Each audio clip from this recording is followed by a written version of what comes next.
वाच्य। वाच्य का अर्थ है बोलने का विषय। वाक्य में प्रयुक्त क्रिया कभी कर्ता के अनुसार हो सकती है, कभी कर्म के अनुसार हो सकती है और कभी कभी न क्रिया न कर्म, इन दोनों के अलावा भाव को प्रधानता देती है, वह वाच्य कहलाता है। तो वाच्य 3 प्रकार के होते हैं, कर्तृवाच्य, कर्मवाच्य और भाववाच्य। पहले हम कर्तृवाच्य के बारे में जानेंगे। कर्तृवाच्य में क्रिया का संबंध सीधे कर्ता से होता है और उसके लिंग और वचन कर्ता के अनुसार ही होते हैं और कर्तृवाच्य में कोई भी कारक चिन्ह नहीं होता है। कर्मवाच्य, कर्मवाच्य में क्रिया का प्रभाव कर्म पर पड़ता है और कर्म के अनुसार ही उसके वचन और लिंग भी निर्धारित होते हैं। तीसरा आता है भाववाच्य। भाववाच्य में न तो क्रिया पर और न तो कर्ता पर और न ही कर्म पर प्रभाव पड़ता है। क्रिया का प्रभाव सीधा उसके भाव पर पड़ता है, भाव की प्रमुखता पर पड़ता है, उसे भाववाच्य कहते हैं। तो कुछ उदाहरण आपको आइए देखते हैं। मैंने पत्र लिखा, यहाँ क्रिया हुई है लिखने की, कर्ता कौन है? मैंने। तो यहाँ लिंग और वचन मैंने कर्ता के अनुसार होगा। मैंने एक वचन है और पुरुषवाचक है और पत्र लिखा ये सकर्मक क्रिया है। ठीक है, ये यहाँ इतना समझ में आ गया आपको। इसमें ध्यान रखने वाली बात यह है कि यहाँ कर्तृवाच्य में कोई भी कारक चिन्ह नहीं होता है। ठीक है। दूसरा कर्मवाच्य। कर्मवाच्य को हमको मैंने पत्र लिखा, कर्तृवाच्य को कर्मवाच्य में बदलेंगे। कैसे बदलेंगे? देखो, मेरे द्वारा पत्र लिखा जाता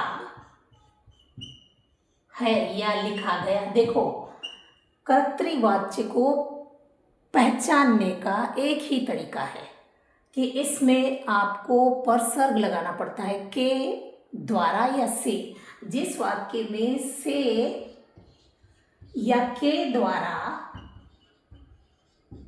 परसर्ग होता है वह वाक्य कर्मवाच्य होता है। ठीक है, यहाँ पर द्वारा है, कारक चिन्ह द्वारा है, के द्वारा है, इसलिए यह कर्मवाच्य होगा। और कर्मवाच्य में क्रिया पर प्रभाव, कर्म पर प्रभाव पड़ता है। कर्म क्या है? पत्र। ये कर्ता है और ये कर्म है, पत्र कर्म है।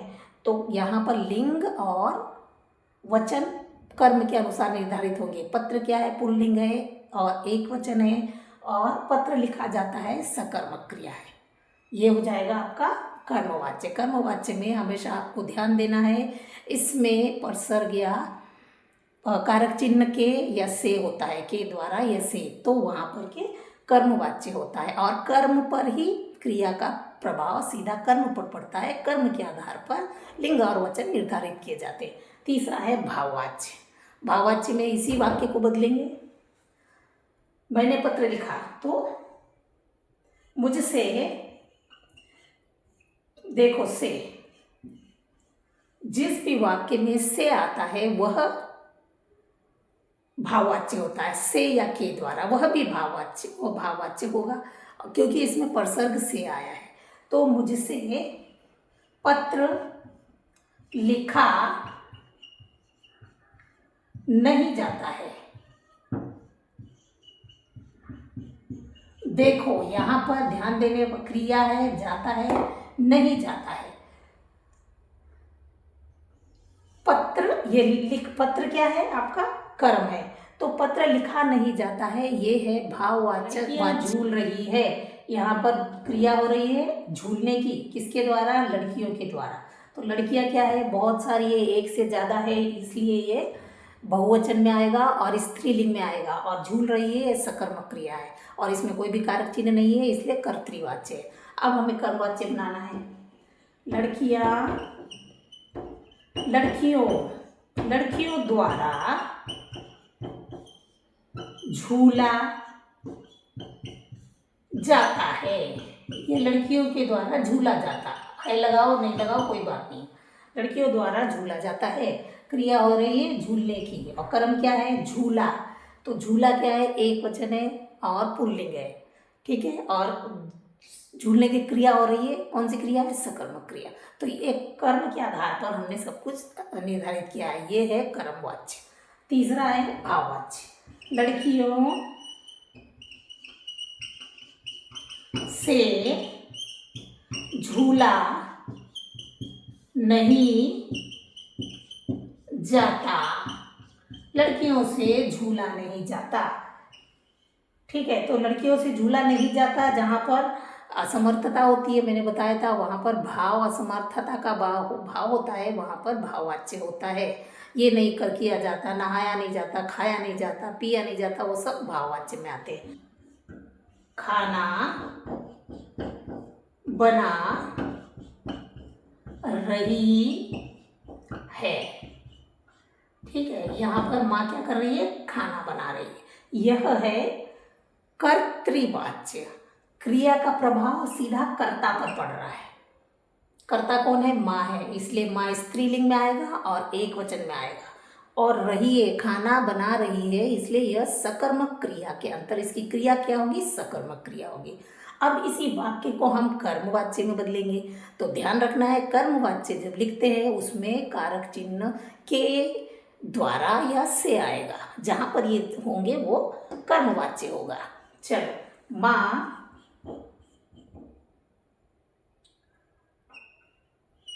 द्वारा या माँ के द्वारा, आप के लिख सकते हैं, माँ के द्वारा खाना बनाया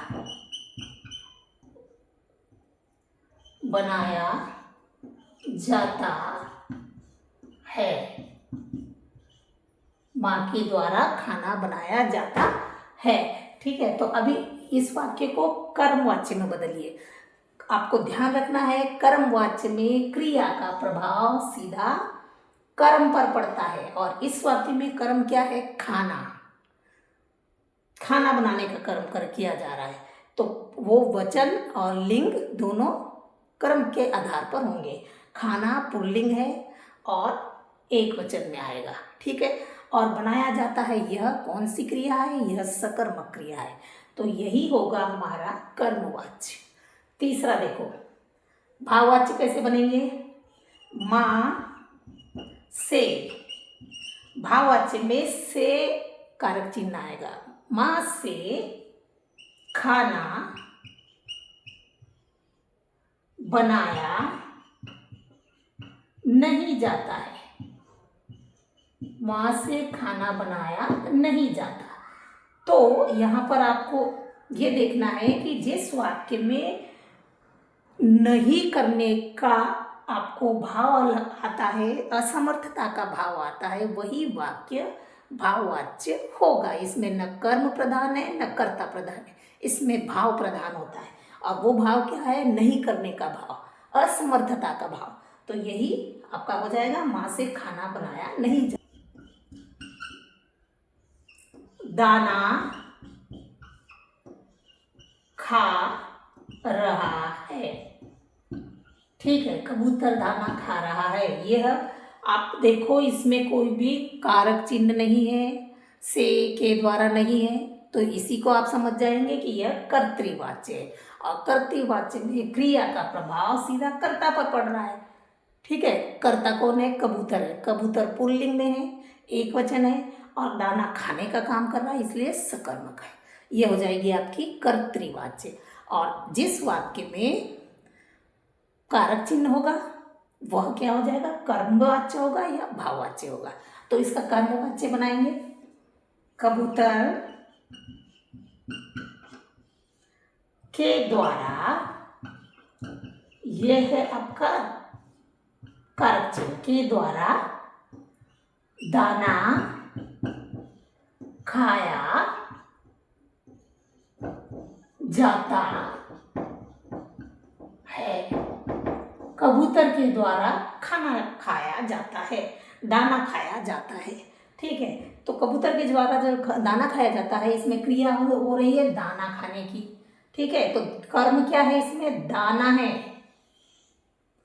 कर्म है दाना, तो दाना के हिसाब से आपको लिंग और वचन निर्धारित करना है। दाना पुल्लिंग में आएगा और एक वचन में आएगा, और खाया जाता है सकर्म क्रिया में आएगा। ठीक है, आप कर्म के आधार पर इसके लिंग और वचन निर्धारित करेंगे और पहचानेंगे कि यही कर्मवाच्य है। अब इसका भाववाच्य बनाएंगे। कबूतर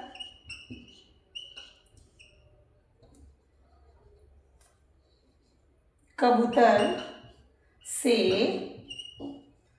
खाना दाना नहीं खाया जाता है। देखो, कबूतर से दाना नहीं खाया जाता है, से कारक चिन्ह आ गया, इसलिए यह भाववाच्य होगा। और इसमें क्रिया का प्रभाव किस पर पड़ता है? असमर्थता पर। नहीं खाया जाता है, यही है भाववाच्य। क्रिया का प्रभाव भाव पर पड़ता है, तो इसमें भावना क्या है? नहीं करने की भावना है, इसलिए यह भाववाच्य होगा। तो जिस भी सेंटेंस में नहीं खाया जाता, नहीं चला जाता, नहीं दौड़ा जाता, वही भाववाच्य वाले वाक्य होंगे। जिस अक्षय पढ़ता है, ठीक है, अक्षय पढ़ता है, इसमें कोई भी कारक चिन्ह नहीं है, तो इसलिए आप क्या समझ जाएंगे? यह कर्तृवाच्य है। पढ़ता है, क्रिया का प्रभाव सीधा कर्ता पर पड़ रहा है, तो यहाँ पर क्या होगा? कर्तृवाच्य होगा। और अक्षय पुल्लिंग है, एक वचन है, पढ़ता है सकर्म क्रिया है। अब आप इसे कर्मवाच्य बनाइए। कर्मवाच्य में आप इसको देखो, अगर इसमें कर्मवाच्य बनाना है तो क्या होगा? अक्षय द्वारा, आप द्वारा या के द्वारा कुछ भी लग सकते हैं। अक्षय द्वारा पढ़ा जाता है।